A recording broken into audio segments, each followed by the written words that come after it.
Pennsylvania Governor Josh Shapiro, in his new memoir, alleges that the questions asked by Vice President Kamala Harris's running mate vetting team during her 2024 presidential run were heavily focused on Israel and made him a bit uncomfortable. According to the New York Times, in his memoir titled Where We Keep the Light, Shapiro writes that Dana Remus, a former White House counsel and member of the vetting team, asked him if he had ever been an agent of the Israeli government.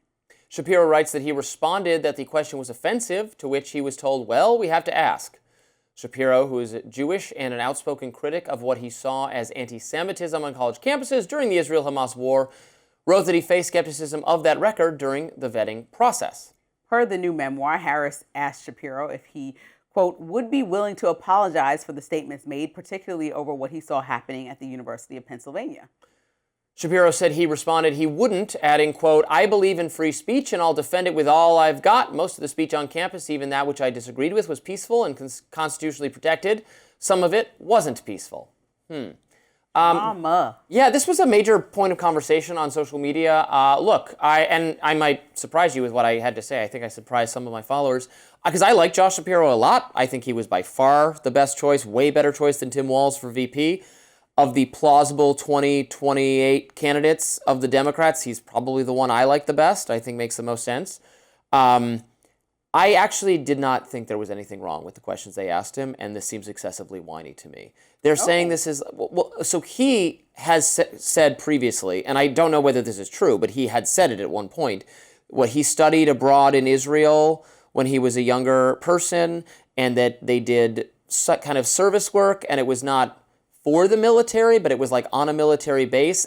I have tried to verify to the extent this is what he's claimed.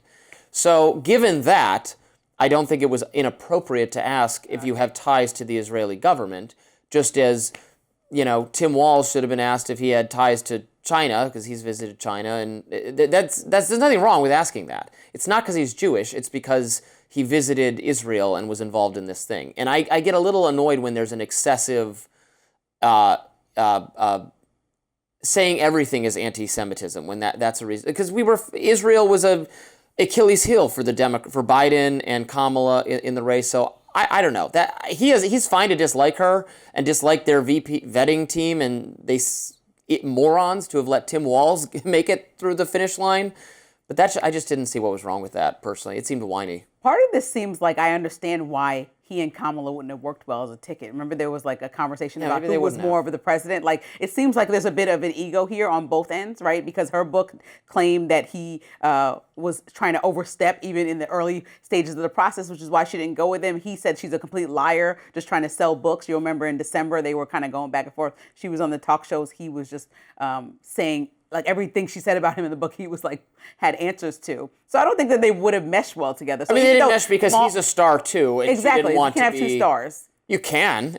Well, most people usually, Trump allowed J.D. Vance to do a lot. But when you think about like Obama, Biden was just like chill in the back. You think about Bush, Cheney had a lot of power, but was still in the back. Bush was the face. Like, with J.D. Vance, he's very outspoken, doing a lot more campaigning, forward thinking. But Trump is not afraid of J.D. Vance. He knows that he runs the party probably. I think Kamala, being the new candidate, wasn't as comfortable as President Trump we just have probably to is right concede, now. though, that she made a bad choice. And Hillary Clinton, I don't, what's his name? Tim something?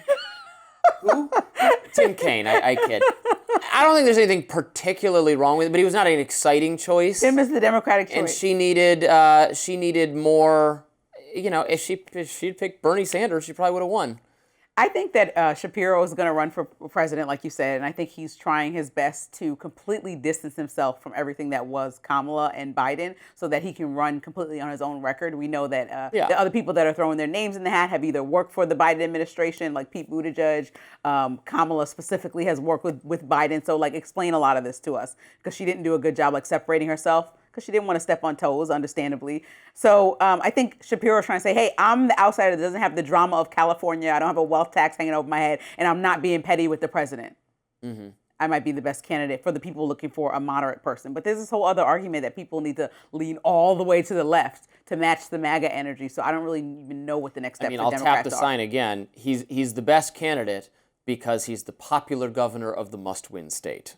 And that is what makes him the best candidate. You guys get, like, there is no strategy to win without Pennsylvania and to some extent Michigan. So you gotta play to those states. You just gotta do it. And one of these times, the Democrats will maybe he'll pick Kamala as his VP. Maybe he'll pick Kamala as his VP. That's like literally what happened on the TV show. That does it for us on Rising Live. Look out for more exclusive YouTube content coming your way all day today. Be sure to like, share, and subscribe to The Hill's YouTube channel so you don't miss any content. And for those of you who like to listen on the go, you know we're available anywhere you listen to podcasts. See you tomorrow.